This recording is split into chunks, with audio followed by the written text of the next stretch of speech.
하나님 말씀입니다. 고린도전서 9장 14절입니다.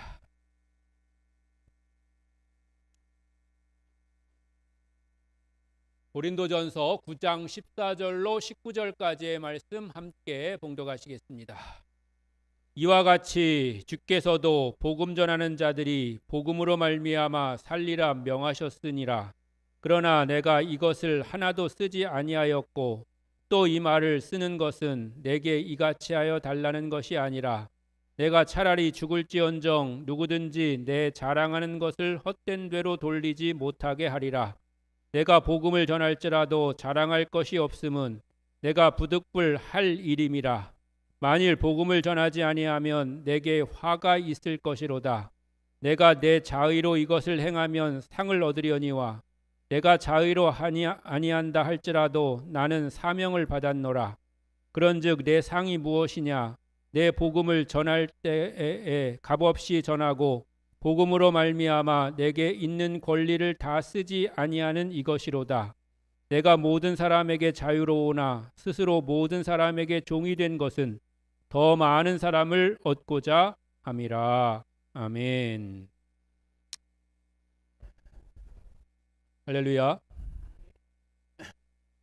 여러분 요즘 세월이 많이 좋아졌잖아요. 안 좋아졌어요? 점점 더 나빠졌어요. 우리가 그런 생각 많이 하잖아요. 아유, 내가 젊었을 때 이렇게 좋았으면 얼마나 좋을까 이런 생각도 하고 그런 생각도 하게 되는데, 근데 연세 드신 분들만 한번 생각해 보시면 사실은 그때는 또 그때가 좋은 거고 지금은 또 지금이 좋은 겁니다. 이렇게 좋은 시절에 우리가 이만큼 나이 먹었으니까 그래도 그냥 또 좋은 거지, 지금 여러분이 막 20대 이렇게 30대 젊잖아요. 엄청 고생해요. 그때 고생했던 거랑 똑같아요. 그러니까 지나갔으니까 감사하고 또 지금 우리가 또 이렇게 있을 수 있으니까 또 감사한 거예요.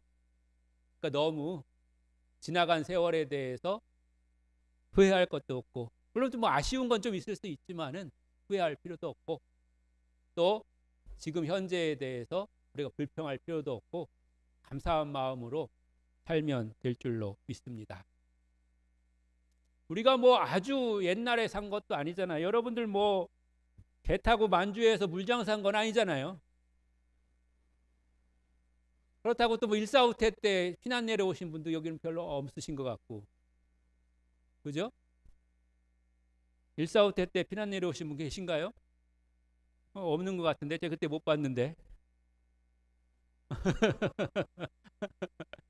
있잖아요. 1.4.5태 때 피난 내려와 살다 정든 곳 두메나 산골 태어난 곳은 아니었어도 충청도라오. 우리 주자가 아니겠어? 충청도 주제가. 예, 우리 그렇지 하여튼 간에 우리가 현 시대와 지금 우리에게 주신 상황들이 감사한 거죠.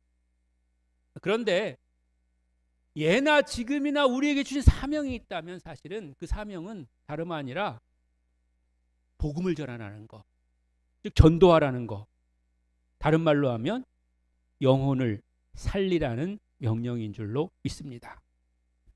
그런데 아무리 시대가 좋아지고 편리해지고 빨라지고 그렇다고 하더라도 전도가 저절로 되는 게 아니고 남이 해주는 게 아닙니다. 아무리 인터넷이 발달했다고 해도, 그래서 인터넷을 통해서 우리가 교회를 소개하고 그리스도를 소개하는 그런 방법이 좀 더 생기기는 했지만, 그러나 그게 인터넷이 저절로 복음을 전해주고 전도해주는 게 아니란 말이죠. 요즘은 뭐 로봇가 많이 발달해가지고 다 자동화되고 또 로봇가 공장에서 일하는 시대가 더 이제 커진다고 해요. 그래서 요즘은 채용할 때 로봇을 채용한다고 그렇게 공고를 낸다는, 우스갯소리인지 진짜인지, 요즘엔 우스갯소리가 우스갯소리로 안 들리는 게 다 그게 진짜 같은 그런 두려움이 생기더라고요. 그런 말도 생기는데 가능하면 목사는 로봇가 와서 안 했으면 좋겠다 이런 생각도 들고 교사도 로봇가 안 했으면 좋겠죠. 예, 교사도 로봇가 이제 발령 나기 시작했는데 로봇가 오면 큰일 나는 어떻게 해요? 그랬으면 좋겠어요. 아무튼 그렇게 안 된다는 말. 로봇가 대신 복음을 전해주는 게 전도하는 게 아니라는 거죠. 전도는 아무리 시대가 변해도 사람이 해야 되는 거고, 사람이 사람을 만나서 해야 되는 것이고, 사람을 통해서 하나님께서 그 일을 하게 해 주시는 줄로 믿습니다. 그러니까 오늘도 하나님은 전도할 사람을 부르시는 거예요. 전도할 사람을 부르시고 전도할 사람을 세우시는 거죠. 그런데 하나님께서 전도할 사람을 부르실 때에 억지로 하는 사람을 기뻐하실까요? 아니면 기쁨으로 순종하는 사람을 기뻐하실까요? 기쁨으로 순종하는 사람을 기뻐하시겠죠. 그러면 여기는 이제 또 한 가지 또 질문이 이제 심화 질문이 또 들어갑니다. 그럼 억지로라도 참여하는 사람을 기뻐하실까요? 그것도 뿌리치고 집에 가는 사람을 기뻐하실까요?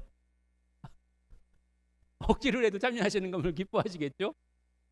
또 알긴 잘 알잖아. 우리가 또 뭐 하루 한두 해 들어본 게 아니잖아. 또 뭐 목사님이 지금 처음이 아니잖아. 지금 여러 목사님 거쳐와가지고 다 알잖아. 그런 거는 뭐 목사님마다 뭐 다 똑같은 얘기 하시니까 억지로라도 참여하는 걸 기뻐하시고, 또 그러나 우리가 기쁨으로 순종하는 마음으로 우리가 전도하는 것을 하나님은 기뻐해 주시는 줄로 믿습니다. 자원하는 사람에게 하나님 상급을 주십니다. 17절에 보면 바울은 내가 자의로 이것을 행하면 상을 얻을 것이라고 말씀하십니다. 하나님은 우리가 전도를 짐으로 생각하고 부담으로 여기며, 그래서 그것이 우리에게 굉장히 큰 압박으로 생각되기를 원하시지 않으시는 겁니다. 여러분 만약에 길 가다가 오늘 예배 끝나고 집에 가시다가 길에 쓰러져 있는 어떤 사람을 보면 여러분 그냥 지나가실 거예요? 아니죠.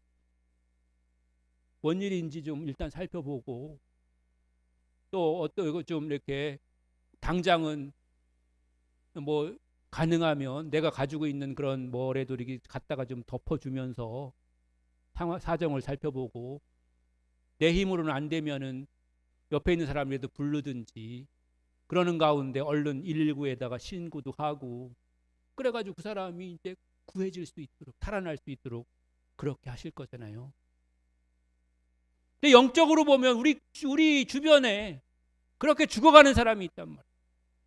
그렇게 죽어가는 사람이 사실은 널려 있다. 그런데 우리는 여전히 그 죽어가는 사람을 그냥 지나쳐가고 그냥 대수롭지 않게 여기고 또 그렇게 살아가고 있는 것입니다.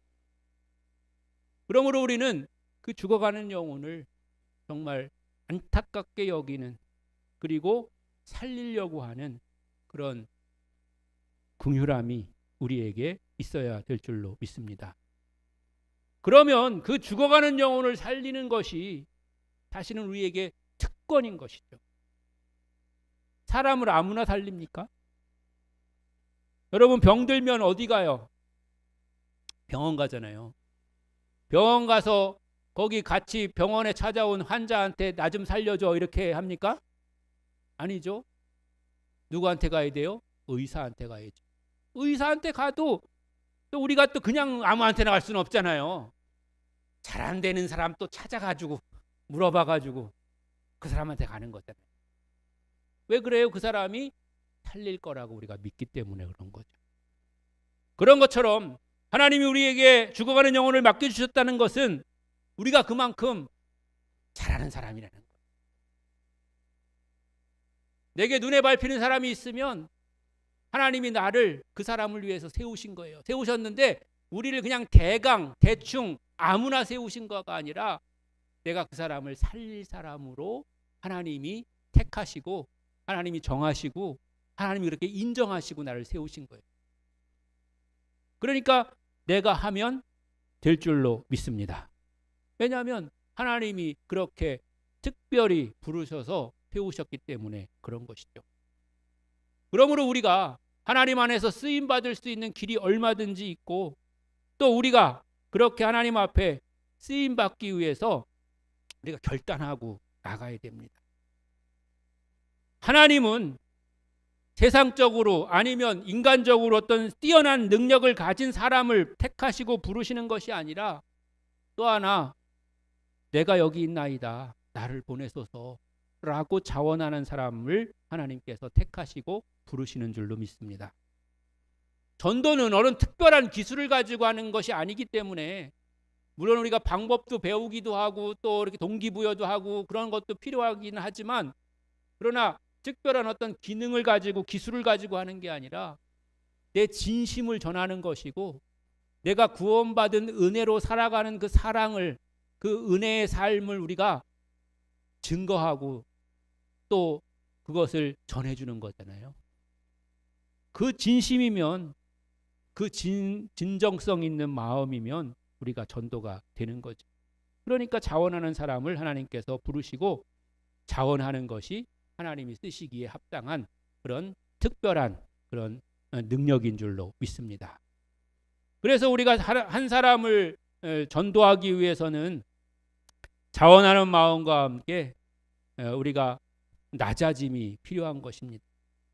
우리가 그 사람보다 높고 또 많이 갖고 또 많이 배우고 훌륭해도 우리가 전도하기 위해서는 좀 낮아져야 돼요. 겸손해야 돼요. 그를 가르치는 그런 식으로 이야기하면 안 돼요.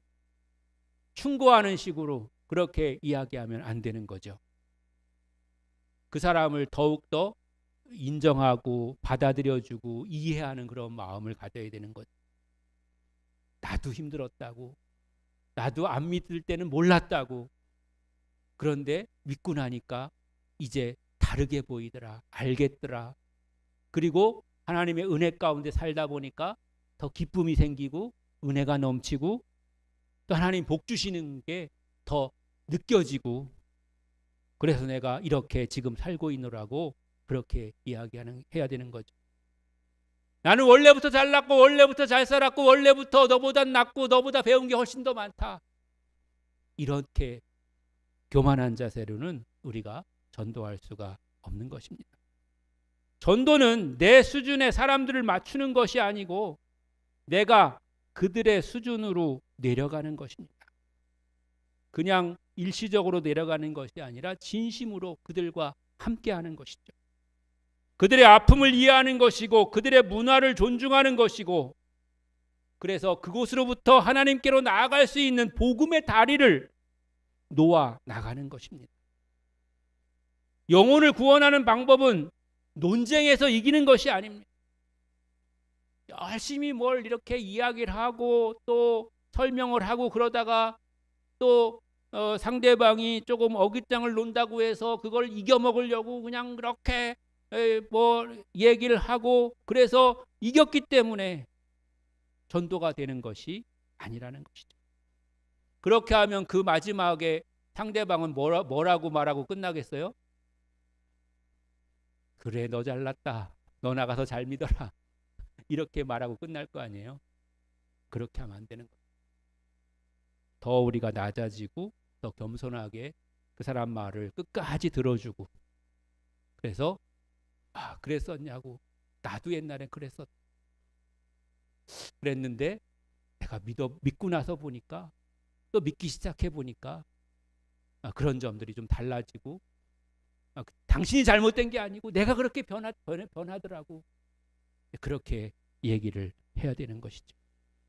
우리가 낮아질 때 그 속에 그리스도께서 계시고 주님이 높아지실 줄로 믿습니다. 오늘날 우리가 영혼을 구원하는 방법은 역시나 우리가 가서 전하는 것이고, 그래서 하나님이 우리를 부르셨다고 하는 사실을 여러분 기억하시기를 바랍니다.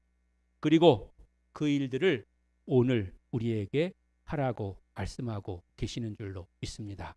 사랑하는 성도 여러분, 날마다 여러분의 삶 속에서 뭐 오늘 우리가 전도지 돌리는 일에 모두 참여하진 못한다고 할지라도 여러분 살아가는 삶 속에서 이웃에게 한마디 교회 한번 같이 가보자.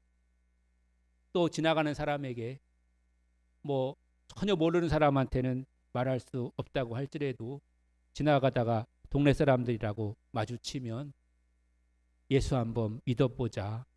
이렇게 권면할 수 있는 여러분들이 되시기를 바랍니다. 근데 그렇게 되려면 어떻게 해야 되겠어요? 평상시에 잘해야 돼요. 평상시에. 네. 평상시에는 늘 욕심 부리고 양보 안 하고 배려 안 해주다가 어느 날 마음이 또 휙가닥 변해가지고 교회 가자 이렇게 얘기하면 아무도 안 들을 거 아니에요. 그러니까 평상시에도 잘하고 그래서 우리에게 주어진 그런 복음 전도의 그런 사명도 잘 감당할 수 있는 그런 여러분들 되시기를 주님의 이름으로 간절히 축원합니다.